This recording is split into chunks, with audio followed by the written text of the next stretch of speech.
ගීතාවලිය 97 ස්වාමීන් වහන්සේ රාජකම් කරනසේක පොළොව ප්‍රීති වේවා ද්වීප සමූහය සන්තෝෂ වෙත්වා වලාකුල් සහ අන්ධකාරය උන්වහන්සේ හාත්පසය ධර්මිෂ්ඨකම සහ යුක්තිය උන්වහන්සේගේ සිංහාසනයේ අත්තිවාරමය උන්වහන්සේ ඉදිරියේ ගෙන්නක් යමින් හාත්පස උන්වහන්සේගේ විරුද්ධකාරයන් දවයි උන්වහන්සේගේ විදුලි ලෝකය ආලෝක කෙලේය පොළොව ඒ දැක කම්පාවිය හෙල් ස්වාමින් ඉදිරියෙහි එනම් මුළු පොළොවේ ස්වාමින් ඉදිරියෙහි ඊටි මෙන් උනුවූය ආකාශය උන්වහන්සේගේ ධර්මිෂ්ඨකම ප්‍රකාශ කරයි සියලු මනුෂ්‍ය වර්ගයෝ උන්වහන්සේගේ මහිමය දුටුවෝය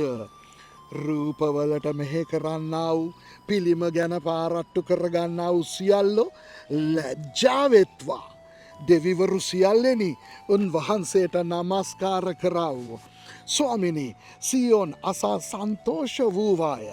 යුදාගේ දූවරු ඔබගේ විනිශ්චයන් නිසා ප්‍රීති වූය මක් නිසාද ස්වාමිනි ඔබ මුළු පොළොවට උතුම් සේක ඔබ සියලු දෙවිවරුන්ට වඩා අතිශයින් උසස්ව සිටින සේක ස්වාමින්ට ප්‍රේම කරන්නෙනි නපුරට වෛර කරාව උන්වහන්සේ ස්වකීය ශුද්ධවන්තයන්ගේ ප්‍රාණ ආරක්ෂා කරන සේක දුෂ්ටයන්ගේ අතින් ඔවුන් ගලවන සේක ධර්මිෂ්ඨයන්ට එලියක්ත් අවංක සිත් ඇත්තන්ට ප්‍රීතියක් වපුරන ලද්දේය ධර්මිෂ්ඨේනි